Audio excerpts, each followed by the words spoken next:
With the authority of the Council, I shall now confer the degree of the Doctor of the University, and I call upon Vice Chancellor Professor Roy Webb to read the citation.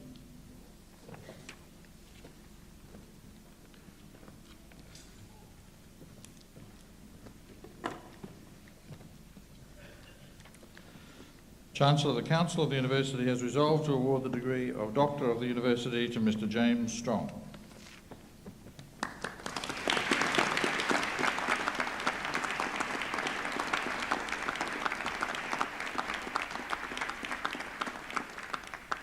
James Alexander Strong was born in 1944 in Lismore, New South Wales. His early education saw him study at the Royal Military College in Duntroon, and he later passed the Barristers Admission Board course at the Law Extension Committee at the University of Sydney. As well as practising as a barrister and solicitor in 3 Australian states, James Strong has proved himself one of the leading forces in the corporate world of marketing and management over the last 20 years. After working for 6 years as an industrial officer for the Sugar Producers Association of Brisbane, he entered the mining industry when he joined Namalco Proprietary Limited in 1970. Over a 13-year period, he occupied several key positions in this organisation, including Chief Industrial Officer, Personnel and Legal Manager, and Administration Manager for the Northern Territory and Sydney. His long association with Namalco Proprietary Limited culminated with his appointment as Site Manager of the Gove project, which was responsible for bauxite mining and alumina refining operations in the Northern Territory. His considerable knowledge of the mining industry was recognised in 1983 with his appointment as Executive Director of the Australian Industry Mining Council in Canberra. In the next decade, James Strong's dynamic management skills contributed to the successful development of a number of important industries. As Chief Executive Officer of Australian Airlines from 1986 to 1989, he played a significant role in the transformation of the former TAA from a government airline to a fierce competitor that displaced Ansett as the country's premier domestic character, making Australian Airlines the market leader in the field.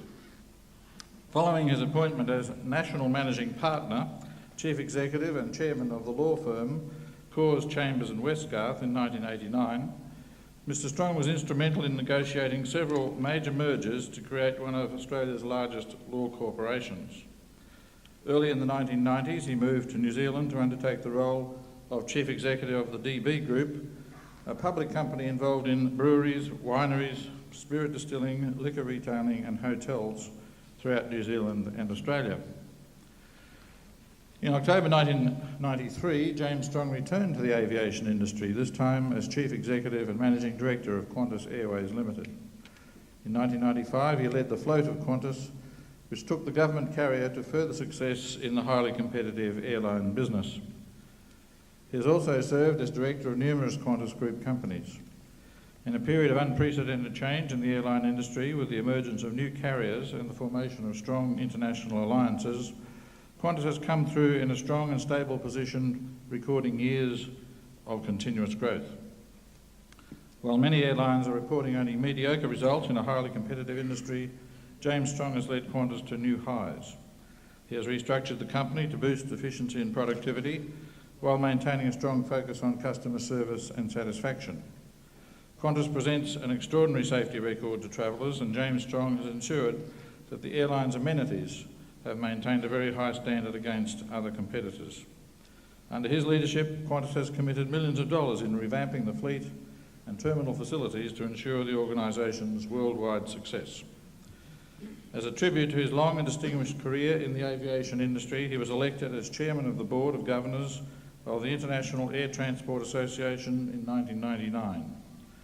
The depth and diversity of James Strong's management skills have been recognised by many prestigious awards over the last 10 years. These include the Sir Charles Medal for significant contributions to marketing in Australia in 1991, the Louis Vuitton Channel 9 Award for the successful public float of Qantas in 1995, the BRW Business Management Award for the transformation of Australian Airlines in 1996, and the Aviation Week and Space Technology Laureate Award in the United States for achievement in international commercial aviation 1998. It is fitting that Griffith University should honour James Strong in recognition of his outstanding contributions to the corporate community. Chancellor, it is with great pleasure that I present to you James Strong for admission to the degree of Doctor of the University.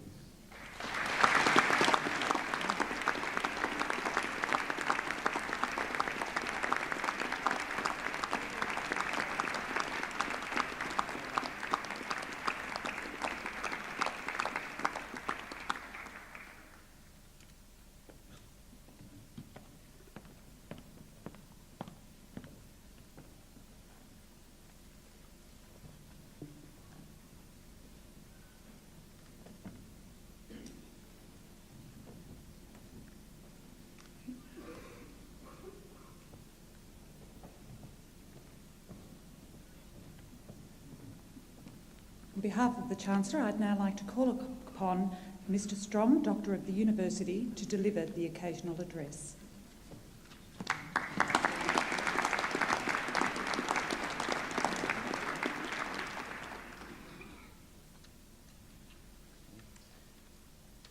His Excellency the Governor, the Chancellor, Vice-Chancellor, leaders of the academic staff of the University, graduates, ladies and gentlemen. I'd like to make a few brief personal remarks today following this very prestigious award, which I regard as a great personal honour. I'd also like to acknowledge the presence here of the Governor. The Governor and I, you may have noticed I was born in Lismore. The Governor was born in Lismore also, and we both went to Lismore High School. We both went to Duntroon Military College at about the same time. The Governor, of course, went on to a distinguished military career, whereas I didn't. I got sidetracked along the way. And in fact, when I left Duntroon, it was my intention to become a lecturer in English literature. So you can see I really did get lost along the way. But it is a great personal honour for me to have the Governor attend today, and I'd like to acknowledge that, and also his wife, Mrs. Barbara Arneson. I don't intend to make a long, boring business speech today because today belongs to the people who have graduated here. I'd like to congratulate everyone who has been given a degree or an advanced degree today. I think it is important in our lives that when we reach a certain standard by hard work and by persistence, that we do pause and acknowledge that achievement. It's a time of personal satisfaction, and I think it's also a time for relatives and friends to share in that satisfaction. And I think the pride that comes with it is very important at a personal level. It's a great honour for me to have this degree conferred upon me.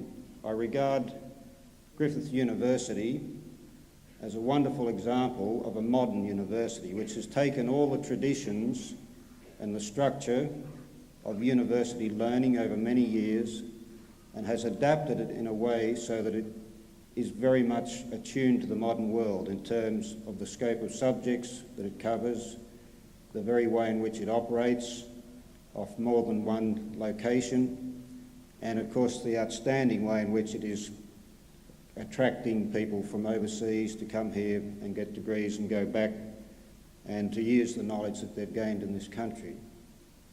So to the Chancellor and the Vice-Chancellor and all of the distinguished staff, my congratulations on the success of the university, which gives me even greater satisfaction in terms of having this honorary doctorate awarded to me.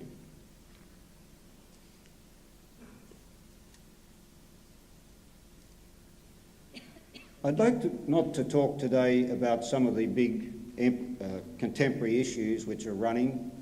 We've all seen in the last week a world of exciting developments one way or the other with the World Economic Forum, which was exciting in some ways that a lot of people probably regret, but very significant in terms of some of the developments in the world today.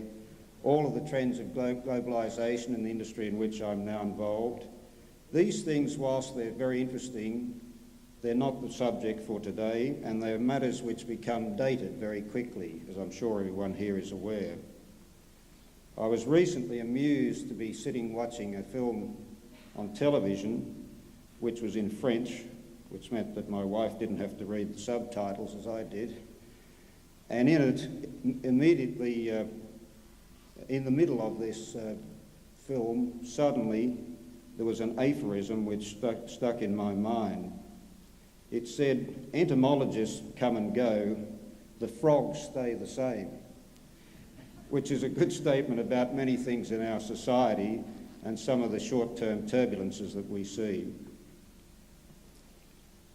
I was also very struck this week, my wife and I went to see a Jacobean play by John Webster called The White Devil. And for those of you who know Jacobean theatre, it's rather like Shakespeare, only a little more dramatic. And it deals with subjects such as jealousy, greed, lust, betrayal. And we were sitting next to Bob Carr, the Premier of New South Wales, and he said it just reminded him of his work. I didn't have the heart to tell him that it just reminds me of my work as well. I'd just like to take this occasion to make a few personal remarks. I think for anyone at my age, it is always fascinating to look back over your life, not in the sense of second-guessing things, but just being able to see by retrospectivity, by that perspective of looking backwards, the key phases in your life and what are pivotal decisions and events, whether you recognise them at the time or not. And I think for many of us, we don't always recognise pivotal events. I think at some stage, all of us are also struck by the thought, if I only knew then what I know now. But of course, experience is one of life's great teachers, and of course, wisdom in many ways is just the basis of experience interpreted in an intelligent way. I think for all of us, and I hope these comments are relevant to the people graduating here today, trying to lead a fulfilling life in a personal sense and in a community sense is just one perpetual balancing act.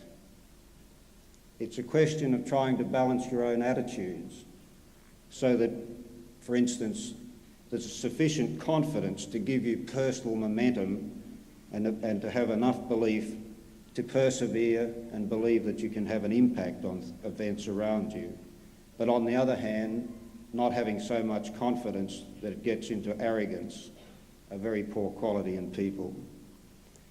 Having a sense of competitiveness, but not so strong that it leads to vindictiveness or over-aggressive approaches in dealing with people, and so on. I could go through a whole list of these, none of which would be new to the people here today.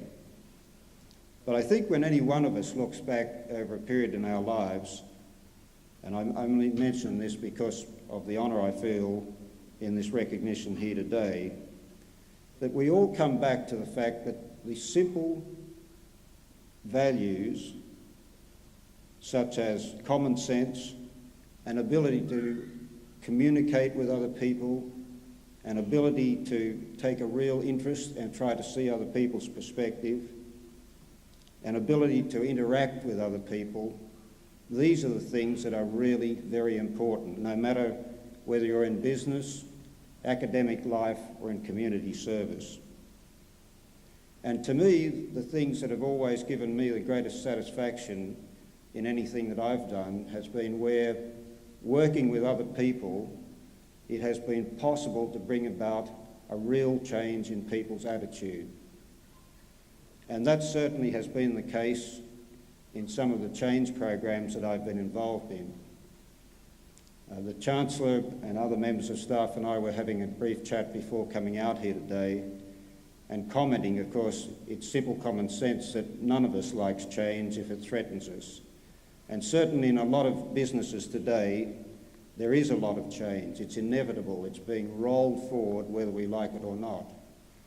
And if you're able, by spending a lot of time talking to people and trying to explain what's driving those forces, and instead of just trying to roll over the top of people, actually convince them that if they behave in a way that gives them credit for intelligence and being able to take part in changing circumstances to respond, then indeed the outcome for them, rather than being negative, can be very, very positive. And certainly that's one of the things which I think, in terms of getting the greatest self-satisfaction from work, can be very rewarding.